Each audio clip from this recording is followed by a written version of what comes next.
Over there by that fairground organ, generating power for the organ. I should hardly think it knows if he was driving it. Engines like that, we can go around driving fairgrounds, work extremely hard, they can put in roads on fairgrounds, and they're using 3 trailers in the back, about 50 tons, and then they generate power. Those things generate about 70 horse electric jobs. And so of course everybody went over to roll them, and that's why you now find the specialist base. Stone ground power. Yeah, most unusual. We got a good selection of engines here this week. You may have noticed Mr. Watt's engine up there driving a cast custom up the with the truck belt on the side. Well, why doesn't the belt come off? It's a flat wheel. Now it actually is a flat wheel. If you look at it carefully, you'll see it's slightly raised in the middle. It's called a crown wheel. Strangely enough, if you make it this shape, the belt will come off immediately. To make it crown wheel, so it's slightly higher in the middle, the belt tends to skew itself into the centre of the wheel all the time. Actually, it's like a tractor driver today.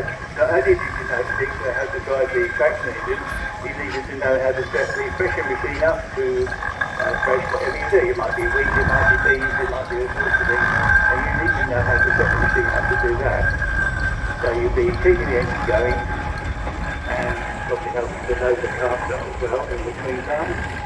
And in hot weather, you might end up with the belt slipping. What you need to do is get a bit of Hessian and dip it into the shaft that has fallen down underneath the liquid pressure machine and lean on the belt with it and hope to see the engine. You're thinking, that's mad, it's already slipping, but apparently it works.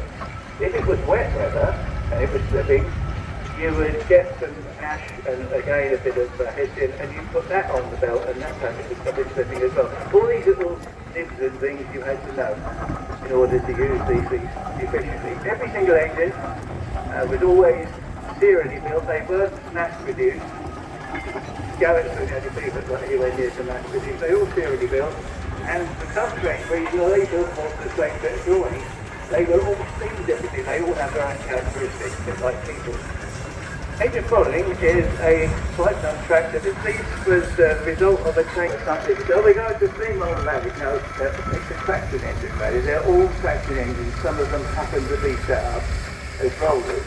Now, the stupid thing is, if you have a car license, you can drive any of these engines off its field, apart from the steam roller. You have to have another test to drive the steam roller. It's called oversight. The reason being that the steam motor is over the top of the body, that's because it is on a traction engine. It's a locomotive type boiler, and the power is taken to the rear axle by that washing brake test that goes around there. And the only real problem. That's followed by another one of the agricultural engines, 6 single-cylinder engines. Steam is emitted both ends of the cylinder, blows the piston backwards and forwards, so you get a power stroke every half turn of the engine, which is exactly the same as to get it going. It's not like a car where you've got to rev the thing like crazy and slip a clutch. Another one of the little transporting type machines.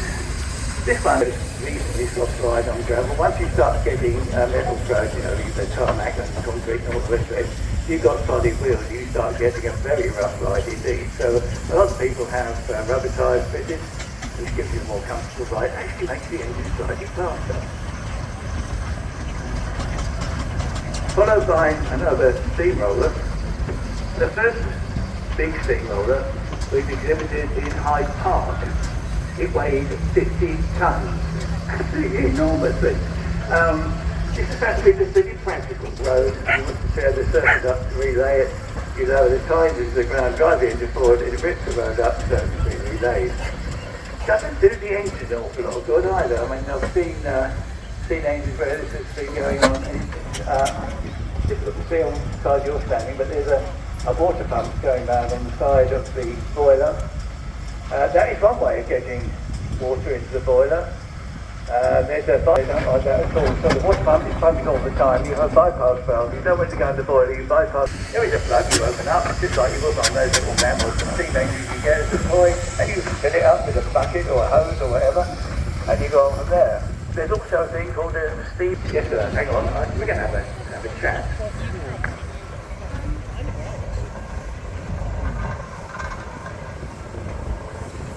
Alan Hall, could you please return your caravan as soon as, and picks up the water on the way, and all sorts of strange things happen. If you read the testimony description, you come to the conclusion that, it must have been, there's no way he could have come up with the technical description why it goes on and slowly checks to make it work.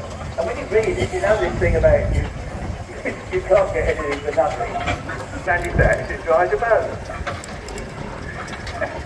Yes, the laws of thermodynamics should basically say you can't win, you can't get even, and you definitely can't get out of the game. And it seems that he's actually breaking the law. It doesn't quite, but the reason it was is that it's totally contradictory. So that you love to see a lot of going around there. And what I like to call Titler. Yes, it is a dumper truck chassis.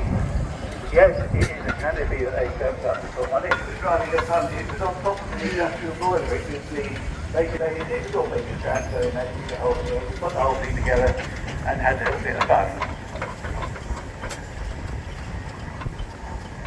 I'm talking about Taylor Brothers with me. The big plank machine, planning sets going from one farmer to another and doing the plank on. They do deep drain, mold draining, and they do grading ponds and all sorts of things. The one following, except that I know the mangled, in fact came to this country as a lorry load of bits.